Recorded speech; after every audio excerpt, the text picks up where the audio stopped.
तो दोस्तों, जैसा कि आज हम बात करने वाले हैं फरवरी के महीने में जो 10 सब्जियां लगाई जाती हैं, वो भी बहुत ही कम जिसका खर्च आता है और अच्छा खासा मुनाफा उसमें मिलता है। तो ऐसी हम 10 सब्जियों को आपको बताने वाले हैं जिससे कि आप ज़्यादा से ज़्यादा फ़ायदा ले सकते हैं। तो दोस्तों, जिसका इस समय अगर देखा जाए तो हमारी जो सब्जियां हैं इसका रेट भी काफ़ी कम है, लेकिन ऐसा हर समय नहीं होता दोस्तों। तो पहली जो हमारी फसल है वो टमाटर की है, और टमाटर की फसल आप 15 फरवरी से 28 फरवरी के बीच में ले सकते हैं। इससे ये होगा दोस्तों कि अगर हम इस समय इसकी टीपी करवा लेते हैं तो हमें ये फ़ायदा होगा कि हमारे जो ये फूल हैं ये अच्छे से बनेंगे और झड़ेंगे नहीं।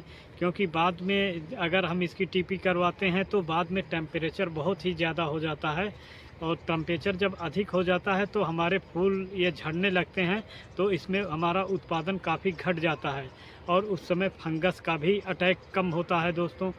तो हमें ये चाहिए कि हमारी जो ये फसल है हमें फरवरी के अंदर ही लगा देनी चाहिए, जिससे हमारा उत्पादन अच्छा से बढ़ सके। और दूसरी फसल की बात करें तो बैगन की फसल है। बैगन की फसल फ़िलहाल इसकी तो काफ़ी वैरायटियां हैं। गोला बैगन भी होता है, लंबा बैगन भी है, और इसमें कई कलर के बैगन होते हैं। कहीं हरे बैगन की डिमांड होती है तो कहीं काले बैगन की, कहीं गुलाबी बैगन की। तो अलग अलग इसकी वैरायटियां हैं। आपके क्षेत्र में जो भी वैरायटियां सक्सेस हो और आप उसका चुनाव करें। और इस समय अगर आप बैगन की फसल लगाते हैं तो आपको ये पूरे बारिश तक आपकी ये फसल बनी रहेगी, और इसमें आपका कम खर्च भी आएगा और अधिक उत्पादन मिलेगा, और बारिश के समय इसका अच्छा खासा रेट मिल जाएगा आपको दोस्तों। तो इसलिए आपको दूसरी फसल बैगन की लेनी चाहिए। तीसरी फसल की बात करें तो हम मिर्च की फसल ले सकते हैं। जो मिर्च की फसल होती है, ये हमारी मिर्च की फसल अगर हम इस समय लेते हैं तो जुलाई तक चल जाएगी। और एक दूसरी हम शिमला मिर्च की भी फसल कर सकते हैं, और इस समय फंगस का भी काफ़ी कम अटैक होता है, तो हमारे लिए बहुत ही बेस्ट होगी मिर्च की खेती। और चौथी फसल की बात करें दोस्तों तो हम फूल गोभी, पत्ता गोभी की फसल कर सकते हैं। अगर हम इसकी टीपी करवाएंगे तो अप्रैल मई में इसका उत्पादन होता है, तो उस समय हमको अच्छा रेट मिलेगा दोस्तों। जो कि इस समय जो इसका रेट काफ़ी बहुत ही ख़राब कहा जाए तो काफ़ी ख़राब चल रहा है दोस्तों। लेकिन अगर हम अप्रैल और मई में इसका जब उत्पादन हमारा होगा तो उस समय इसका रेट काफ़ी अच्छा होगा, क्योंकि उस समय शादियों का भी सीज़न होगा और अच्छा खासा इसका हमें रेट मिलेगा। उस समय गोभी की डिमांड काफ़ी देखने को मिलती है, तो शादियों के सीज़न में हमारी ये फसल तैयार होगी तो हमें गोभी की फसल ले लेनी चाहिए दोस्तों। तो अब दोस्तों हम आपको बताने वाले हैं कि बेल वर्गीय फसल आप ले सकते हैं। जैसे कि लौकी की फसल है, आप लौकी की फसल ले सकते हैं, और इसमें इस समय काफ़ी कम खर्च आएगा लौकी में।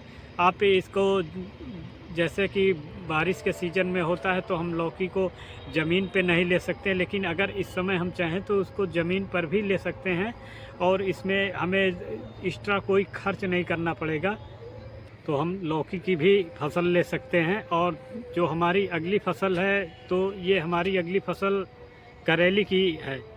हम करेला ले सकते हैं। करेला हमें अपने क्षेत्र के डिमांड के हिसाब से लेनी चाहिए। जैसे कि हमारे यहाँ पे छोटे करेले जो होते हैं इनका बहुत ही अधिक डिमांड होता है। मंडियों में ये जाते ही सबसे पहला इन्हीं के ऊपर ही लोग फोकस करते हैं, और जो लंबे करेले होते हैं उनका थोड़ा कम डिमांड होता है। लेकिन आपके यहाँ जो भी है आप करेला का उत्पादन ले सकते हैं, ये भी काफ़ी अच्छा उत्पादन होगा इसका भी। और दोस्तों, ज़्यादातर देखा जाए तो जो करेला का उत्पादन होता है उसमें रेट की बात की जाए तो रेट लगभग 25 से 30 रुपए किलो तो मिल ही जाते हैं करेला। तो इस समय हमें करेला की खेती करनी चाहिए। जो हमारी अगली फसल है तो हम नेनुआ की फसल इसमें ले सकते हैं। नेनुआ की फसल में काफ़ी कम खर्च आता है। इसमें ज़्यादा हमें किसी भी खाद या उर्वरक का प्रयोग नहीं करना पड़ता, ना ही कोई दवा का इसमें प्रयोग करना पड़ता है, ज़्यादा खर्च आता है।